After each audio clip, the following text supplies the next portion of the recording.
बदनापूर महामार्गावर गावठी पिस्टलसह दोघेजण जेरबंद. 7,41,40,000चा मुद्देमाल जप्त. स्थानिक गुन्हे शाखेची कारवाई. जालना येथील स्थानिक गुन्हे शाखेनं बदनापूर पोलीस ठाणे हद्दीत मोठी कारवाई करत गावठी पिस्टलसह 2 जणांना अटक केली असून त्यांच्या ताब्यातून 7,41,40,000 रुपये किमतीचा मुद्देमाल जप्त करण्यात आला आहे. रविवार दिनांक 22 फेब्रुवारी 2026 रोजी दुपारी 2 वाजता पोलीस सूत्रांनी ही माहिती दिली.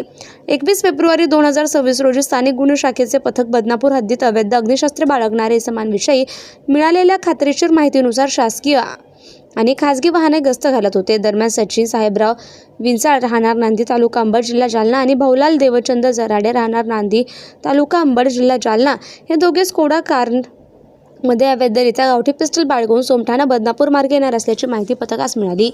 22 फेब्रुवारी रोजी मध्यरात्री 12:30 वाजता सोमठाणा रोडवरील रेल्वे स्टेशनजवळ सापळा रचण्यात आला. संशयित वाहन अडवून पंचांसमक्ष झडती घेतली असता कारच्या पुढील डाव्या सीटखालील गुप्त कप्प्यातून एक गावठी पिस्टल आणि 2 जिवंत काडतुसे आढळून आली. आरोपींकडून सुमारे 41,000 रुपये किमतीचे गावठी पिस्टल आणि काडतुसे तसेच 7 लाख रुपये किमतीची स्कोडा कार असा एकूण 7,41,40,000 रुपये किमतीचा मुद्देमाल जप्त करण्यात आला. दोन्ही आरोपींकडून बदनापूर पोलीस ठाण्यात गुन्हा दाखल करण्यात आला असून पुढील तपास सुरू आहे.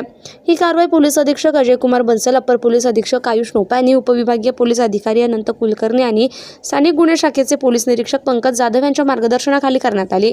स्थानिक गुन्हे शाखेचे सहाय्यक पोलीस निरीक्षक योगेश उबाळे यांच्यासह संभाजी तनपुरे, रुस्तुम जयवाळ, प्रभाकर वाघ, कैलास खाडे, देवीदास भोजने, इर्शाद पटेल आणि चालक सौरभ मुळे यांनी ही कारवाई पार पाडली.